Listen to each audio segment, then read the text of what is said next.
Esta es tu historia, esta es mi historia. Pero principalmente, esta es la historia más grande que se haya contado. Esta es la historia de Dios.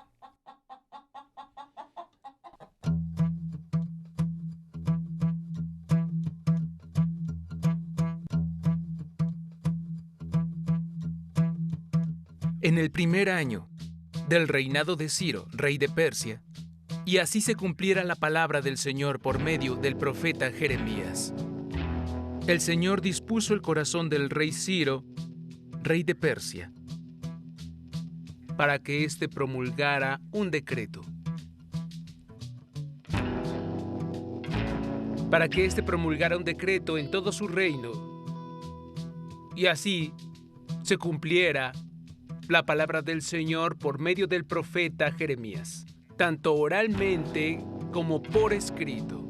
El rey decretó lo siguiente: por lo tanto, cualquiera que pertenezca a Judá, vaya a Jerusalén a construir el templo del Señor, Dios de Israel, el Dios que habita en Jerusalén, y que Dios lo acompañe. También ordeno que los habitantes de cada lugar donde haya judíos sobrevivientes los ayuden dándoles plata y oro, bienes y ganado, y ofrendas voluntarias para el templo de Dios en Jerusalén. Entonces los jefes de familia de Judá y Benjamín, junto con los sacerdotes y levitas, es decir, con todos aquellos en cuyo corazón Dios puso el deseo de construir el templo, se dispusieron a ir a Jerusalén. Todos sus vecinos los ayudaron con plata y oro, bienes y ganado, objetos valiosos y todo tipo de ofrendas voluntarias.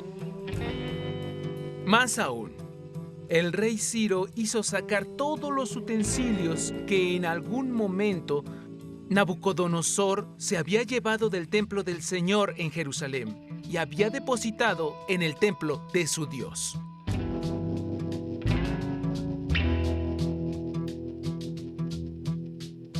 Sesión 19. El retorno a casa.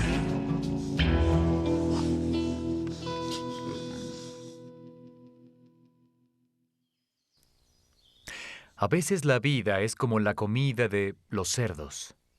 El hijo pródigo te puede contar algo sobre eso. Él la olió, la sintió, la sirvió. Tal vez hasta la haya comido. En una de las historias más conocidas de Jesús, él describió la experiencia única de un hijo obstinado en un chiquero. El muchacho, nacido privilegiado, demandó su herencia antes de la muerte de su padre. Tomó el dinero y se fue a un equivalente de Las Vegas del siglo I a darse la buena vida. Al poco tiempo estaba tuteándose con el gerente del casino. Días más tarde, se encontraba en quiebra, buscando trabajo. Encontró uno, alimentando cerdos. El salario debe haber apestado tanto como los mismos cerdos, ya que al muchacho pronto se le estaba haciendo agua a la boca al observar el comedero. Consideró la posibilidad de ocupar un lugar junto a los cerdos y empezar a comer. Y ahí fue cuando entró en razón y volvió en sí respecto a su vida. Se necesitó algo de algarroba para atraer su atención. El hijo pródigo y los cerdos, los judíos y los cimientos del templo abandonados. ¿Qué tienen estas historias en común? Ambas se enfocan en la respuesta a esta pregunta. ¿Qué pasa cuando algo grande para Dios es algo pequeño para nosotros? Dicho de otra manera, ¿qué hace Dios cuando nos descarriamos? He aquí la historia. Los hijos de Israel han pasado los últimos 70 inviernos exiliados en Babilonia. Arrasaron con su ciudad y su querido templo fue derribado. Salvo por el valor de Daniel y sus 3 amigos, la era hubiera sido vergonzosa. Pero después de 7 décadas de nubes, un rayo de sol atraviesa las nubes y sorprende a las personas. Escucha cómo empieza la historia del capítulo 19. En el primer año del reinado de Ciro, rey de Persia, el Señor dispuso el corazón del rey para que éste promulgara un decreto en todo su reino, y así se cumpliera la palabra del Señor por medio del profeta Jeremías, tanto oralmente como por escrito. El rey decretó lo siguiente: Esto es lo que ordena Ciro, rey de Persia. El Señor, Dios del cielo, que me ha dado todos los reinos de la tierra, me ha encargado que le construya un templo en la ciudad de Jerusalén, que está en Judá. Por tanto, cualquiera que pertenezca a Judá, vaya a Jerusalén a construir el templo del Señor, Dios de Israel, el Dios que habita en Jerusalén, y que Dios lo acompañe. También ordeno que los habitantes de cada lugar donde haya judíos sobrevivientes los ayuden dándoles plata y oro, bienes y ganado, y ofrendas voluntarias para el templo de Dios en Jerusalén. Esdras 1:1-4. Dios mueve los hilos desde la historia primaria y hace que el corazón del rey Ciro esté a favor de los judíos, y que los judíos regresen a Jerusalén. Persuadió al rey a fin de que les diera permiso a los exiliados y los recursos para reconstruir el templo. ¿Por qué? ¿Por qué Dios propiciaría algo así? Él sabe que no necesita una casa. Dios no habita en templos hechos por humanos. Él no necesita un lugar para vivir, pero sí desea usar una imagen. Y el templo del antiguo Israel sirvió como imagen y prueba del gran deseo de Dios habitar en medio de su pueblo querido. Piénsalo. ¿Dónde se localizaba el templo? En medio del pueblo. Estaba plantado justo en el centro de la ciudad más poblada de los judíos. ¿Dónde quiere habitar Dios? Exacto, no en una montaña distante ni en una isla aislada. Dios se muda al vecindario y se establece. El templo hablaba mucho sobre la pasión de Dios por estar ahí, próximo. El templo también ilustraba nuestro problema con el pecado. ¿Cualquiera podía entrar al lugar santísimo? No. Solo el sumo sacerdote y únicamente después de un sacrificio de sangre. El acceso al lugar santísimo se daba solo después de que se había derramado sangre por los pecados de las personas. Cada vez que el sacerdote sacrificaba al cordero, los judíos recordaban esta verdad. El templo era una ayuda para la enseñanza divina, un recordatorio diario de la pasión de Dios por mantenerse próximo, de nuestro problema con el pecado y de la solución de Dios, el acceso a través del derramamiento de sangre. Y ahora, después de 7 décadas sin una herramienta de enseñanza, era hora de reconstruirlo. Al principio, lo importante para Dios era lo importante para ellos. Los desertores y los extraños intentaron primero infiltrarse y luego desanimar a los constructores del templo, pero los judíos mantuvieron su decisión. Se concentraron en lo más importante para Dios. Hicieron que la prioridad de Dios fuera la suya. Pero después de unos años, comenzaron a cansarse. Tal vez juntar piedras era demasiado agotador, o las críticas eran demasiado fastidiosas. Tal vez comenzaron a pensar en sus propios proyectos, sus granjas, sus casas y negocios. Uno por uno, poco a poco, persona a persona, se alejaron de lo importante que era Dios y dejaron de trabajar en el templo. En la historia secundaria, la prioridad de Dios se volvió algo pequeño. Se concentraron en sus propios hogares y en sus negocios. Seguramente razonaron: volveremos a ocuparnos de la casa de Dios la próxima semana, el próximo mes, después de la cosecha, cuando llegue el año siguiente, y antes de que se dieran cuenta, ya habían pasado 16 largos años.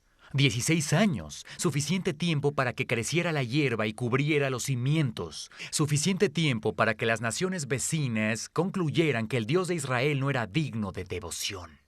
Suficiente tiempo para que una generación de niños judíos viera el templo abandonado como el proyecto de una construcción olvidada. Mientras la casa de Dios languidecía, las casas de los judíos florecían. Casas lindas con paneles. Los antiguos exiliados construyeron negocios y empresas, y para su sorpresa, cada día eran más miserables. Vamos a resaltar las palabras de Ageo. ¿Acaso es el momento apropiado para que ustedes residan en casas techadas mientras que esta casa está en ruinas? Así dice ahora el Señor Todopoderoso. Reflexionen sobre su proceder. Ustedes siembran mucho, pero cosechan poco. Comen, pero no quedan satisfechos. Beben, pero no llegan a saciarse. Se visten, pero no logran abrigarse. Y al jornalero se le va su salario como por saco roto. Así dice el Señor Todopoderoso. Reflexionen sobre su proceder. Vayan ustedes a los montes, traigan madera y construyan mi casa. Yo veré su reconstrucción con gusto y manifestaré mi gloria. Ageo 1:4-8.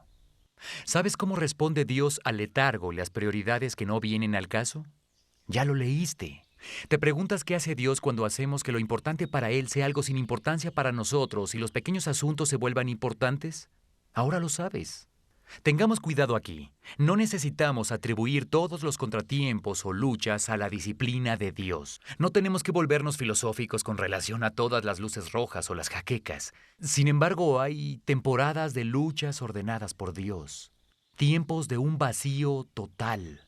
Esos días existen con un propósito, volver nuestros corazones de nuevo hacia Dios. Cuando nada sacia nuestra sed más profunda, cuando ningún logro sacia nuestra hambre incesante, cuando las sequías convierten nuestros campos en desiertos y nuestra jubilación son solo monedas, ¿qué podemos hacer?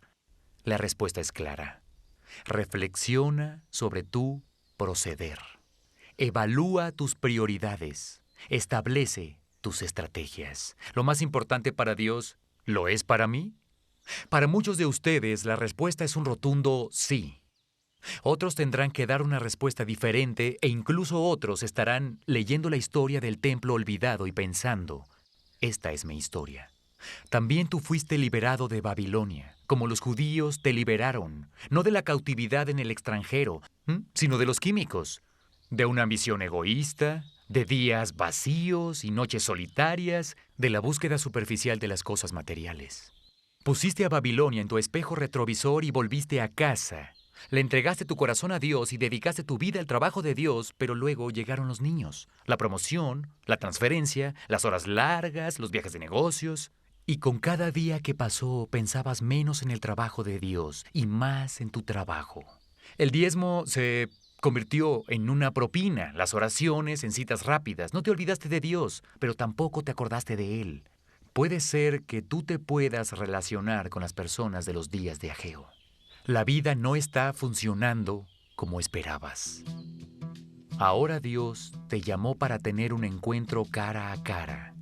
Es hora de reconsiderar tus caminos. Es hora de lavarse el fango del chiquero y hacer las cosas. Vayan ustedes a los montes, traigan madera y reconstruyan mi casa.